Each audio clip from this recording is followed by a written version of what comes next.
Night of Champions is coming up this weekend, which means we're much closer to crowning the King and Queen of Ring. Liv Morgan and Io Sky have made it to the final in the women's bracket, while Bethany and Jey Uso will make up the men's finals. This week's Raw saw them hype their upcoming matches, but Monday's show had some of its own action too. The men and women's tag titles were both up for grabs on London, so yeah, there was a lot going on. And we started things off with a women's tag match, which saw Paige return to England to defend the women's title with Brie against Bayley and Lyra. The match played out relatively predictably. It never felt like the challengers were going to win, but they put up a decent fight. Bayley and Valkyria were both good performers and showing their chemistry as partners. However, this all came to an end after they lost the match, as Bayley was nearly trying to confront her.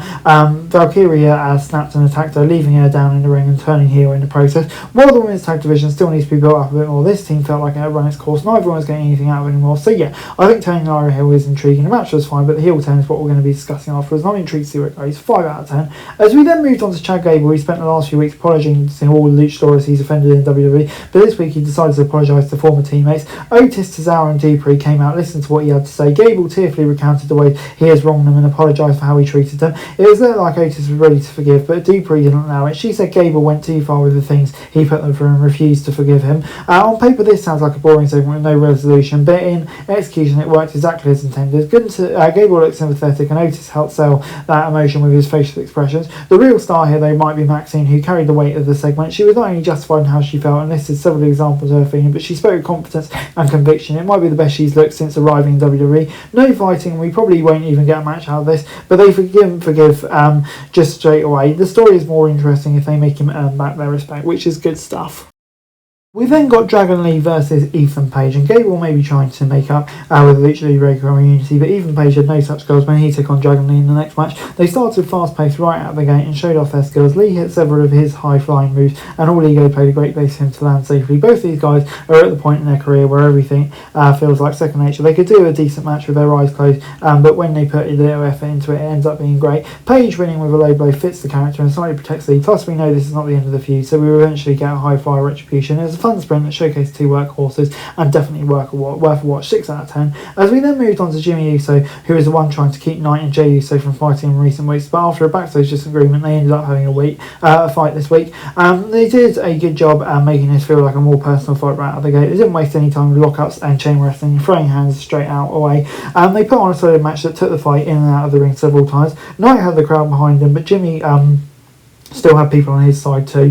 They weren't any real stakes this bout, but this can sometimes be a good thing. This was just about 2 guys trying to settle their differences, nothing more, nothing less. Solo showing up and costing Jimmy the win is going to make things between him and the Bloodline even more tense going forward, which is intriguing. So yeah, overall I'm going to give it 6 out of 10.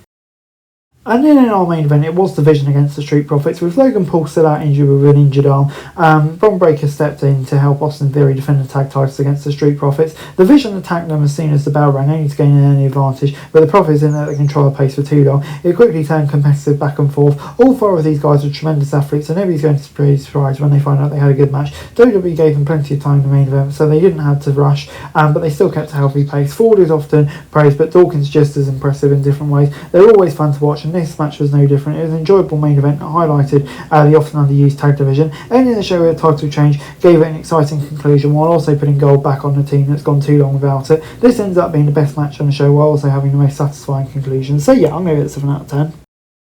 And overall, Monday's Raw may not have been very heavy on action, only 4 matches, but each was enjoyable in its own way. Paige and Lee were held on a great contest in the middle of the show, but a tag title match stole the show in the main event. Gable's apology tour hit its first roadblock, finally gives him and his former Alpha Academy teammates something to do, and making him earn back their trust should be an interesting story. Night of Champions is a solid card that might have 1 or 2 surprising outcomes. With the addition of the Great American Bash taking place this weekend, it's going to be a busy weekend, and then you factor in Forbidden Door, and yeah, it's going to be a busy weekend for all involved in the wrestling business, isn't it, really? So that's it for this video. Thanks very much for watching. Remember to like, share, subscribe, follow us on our socials, link in the description below for daily wrestling news, meme and content. Subscribe to our other channels on screen right now, that'd be greatly appreciated. Thanks very much for watching. Peace out.